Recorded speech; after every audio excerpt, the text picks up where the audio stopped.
For many people, payday comes with stress, panic, and anxiety. Stress because of all the commitment that needs to be covered. Panic because of not knowing whether the income is going to be enough to cover all of those commitments. Anxiety because you might be feeling like you're working backwards. On today's video, we're going to be looking at how can you exit this phase of your life. We're still building up to the series of financial freedom, and I'm really hoping that as you are going along with me, that you are taking notes and you are making sure that you are actioning some of those things, some of these things that you feel like are things that you need in your finances. Now, please do note that my content is not financial advice. It is just me sharing my own nuggets of knowledge that I've gathered over the years. It's also my and also my experiences as I'm working towards financial freedom. Without wasting time, let us get into the video. Please make sure that you grab yourself the notebook as well as your pen and let us go to school.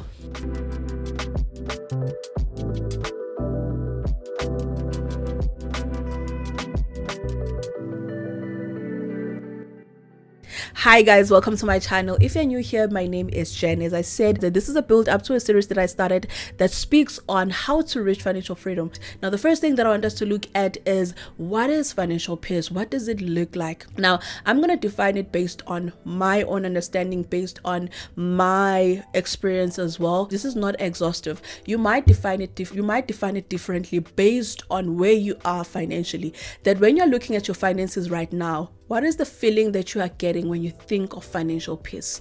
For me, financial peace is knowing that if anything were to happen to me that will need finances, that will need money, I will be okay. That I will come out on the other side okay. This does not mean that I will not be stressed. This does not mean that I will not panic. This does not mean that I will not worry when those things come up. But it is just to say that even in the midst of stress and the midst of worry, I will be okay. I will be able to meet those responsibilities or those things that have come up. I will be able to deal with those things without them interfering with my life, without them disturbing me financially or dragging me backwards. And so for me, when I think of financial peace, that is what I look at. It is also including knowing that each and every month, my monthly expenses are covered, all of them on time. I look at financial peace as the second phase. For most of us, we start in the phase of financial stress, whereby we're living beyond our means, we're living paycheck to paycheck, we're barely making it. That's the first phase, that where we start from. Then the second phase where we get to is now financial peace, where now we need to do things that will allow us to get to financial peace. Financial peace is not the end and be all, but it is something that most people should strive for. There are many reasons why we find ourselves struggling to have financial peace, where we are struggling financially, where we dread the payday, where we do not look forward to payday. And I'm going to share with you some of those reasons. The first one is lack of income. With the high level of unemployment in this country, a lot of people are struggling to get jobs, and thus they do not have an income. So that could be leading to financial stress, financial anxiety, because there isn't an income that is coming in. Secondly, a lot of people get minimum wage, which means that whatever that they are getting cannot stretch further enough to cover all of their responsibilities. And then the third one is debt, you guys. Many people are drowning in debt. I also feel like to a certain extent, debt is romanticized. It is looked at as something that is cool or something that is actually a viable option. But what I've noticed in this country is that many of us are not educated when it comes to debt. We do not understand debt. Now, debt is not the problem itself, but it is the person, it is the end user or the end beneficiary that is a problem. You not knowing how to use a credit card, you not knowing how to use a personal loan, you not knowing how to use a buy now, pay later. That is where the problem is. You not knowing how to manage your store account. You thinking that if you've got a limit of 5,000 on your store account, it means that you must use all of that 5,000. That is a sign that you do not understand debt. And so if you are that person, it's better to just get out of debt than to try to say, I'm going to learn, get out of debt and then learn about debt. Then you can start looking at how can I leverage debt to get ahead in life. But I feel like like debt is highly romanticized. And then the fourth one is just living beyond your means. You might find that the income that is coming in, all of that is going out. Other one is lack of planning and budgeting, you guys.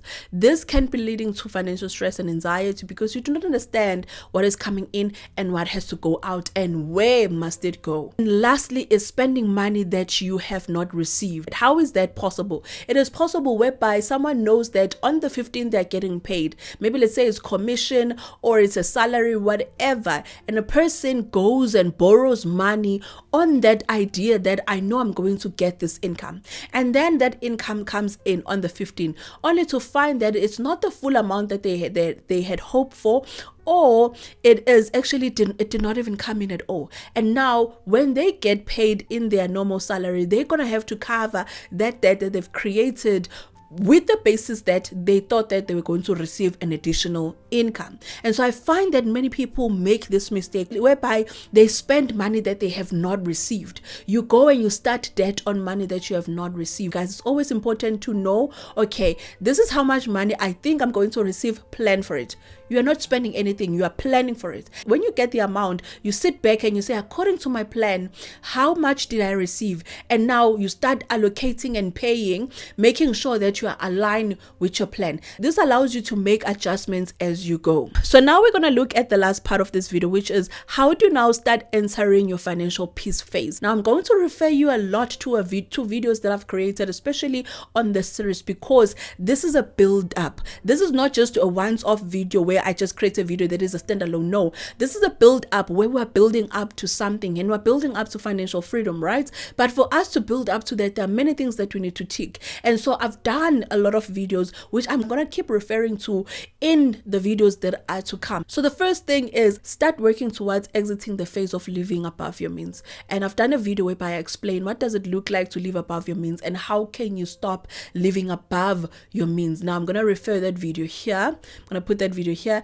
and I'm also going to put it on the description down below where you can click and just watch that video. That video is going to guide you to understanding what does it look like to live above your means. That's the first thing that I need you to start doing. The second thing is, if you're struggling with debt, I need you to start thinking about how can you pay that debt off. And if once you have been intentional about the fact that you want to get out of debt, I really would advise you to make use of the debt payment guide that I have on my website. Now it comes with a guide that takes you through what are the things that you need to consider when you're developing a debt repayment plan.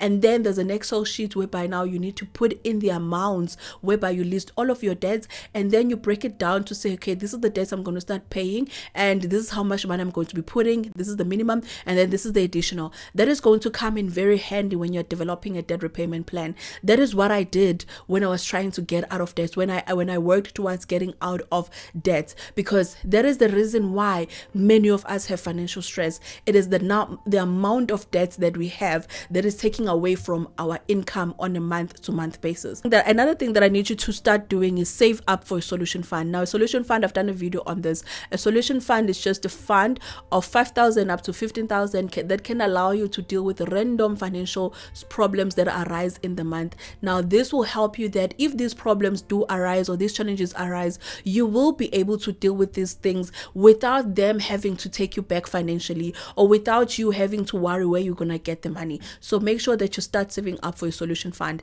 And then another thing that I really want you to do, not even consider, insure your assets, you guys. I'm not one that is clued up a lot on options when it comes to insurance. I've just had one insurance company which I haven't even claimed once under it, and so I can't tell you whether it's good or not. But all I know is that it's important to have insurance for your assets, because it gives you peace of mind that if anything were to happen towards those assets, that you will be okay. And if you have a car, make sure that you go for an option that has the lowest access fee. I know that it might mean that you need to pay more on your insurance per month, but you want your access fee to be low, so that even with your solution fund, you know that you'll be able to cover that access fee without it disturbing your finances. It's very important to insure your assets, you guys. With all the natural disasters that are happening right now in this country, it is even more important that we need to ensure our assets. And then the last thing is, I need you to learn to budget and actually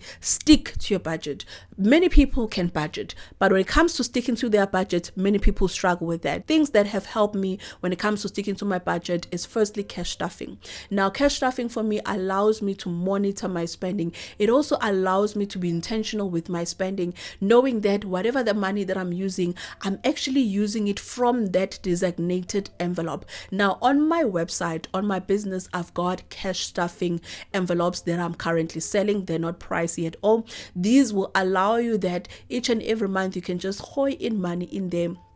Then you know that you're spending in that category. Like, I was so proud of my partner this weekend. I saw how he cash stuffed his envelopes, and I was just like, wow, like, this is amazing. Like, I'm so proud. I was so proud of him. And I like this because even with him, like, he's not a pro budgeter. He's not big in budgeting, but because of the cash stuffing, it is allowing him to budget to a certain extent, because now he's just putting in money in those categories, which is a form of budgeting. And what is nice is you now get to spend only what is in that envelope. So make use of cash budgeting, especially if you're a person that is struggling to stick to your budget. Now, as I said, I've got these available on my website. You can either customize them or you can buy the ready-made one. The customized one is where you tell me what I need to write outside of your envelopes as per your budget, and then I make those for you. Or you can just buy the pre-made one as well. So that is one thing that has honestly helped me.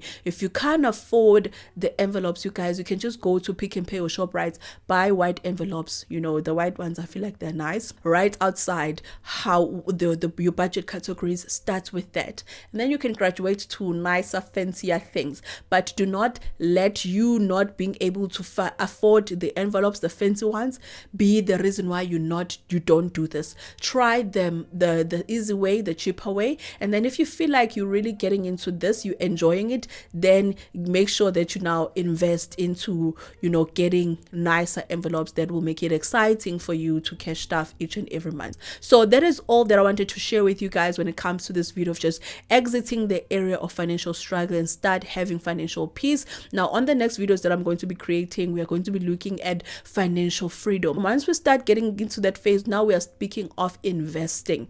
We're no longer as much looking at savings, because savings is where we are putting the groundwork. Saving is the groundwork whereby we are working towards financial peace. Once you have attained financial peace, where you feel like, okay, right now I'm content with where I am when it comes to my finances. I do not have financial stress when payday is coming. I do not have to worry whether my commitments are going to be covered or not. All of that is covered. Now I want you to take it further and say, okay, financial freedom, how can I get there? And you get there through investing. So I'm going to take you guys through that on some of the videos that I'm going to be creating next. For now, I'm going to leave it right here. I hope that you found value in this video. If you did, make sure that you give it a thumbs up, because I truly appreciate that. And also do subscribe below if you're not part of this family. With that being said, you guys, I will see you on the next one. Please take care and stay safe. Bye.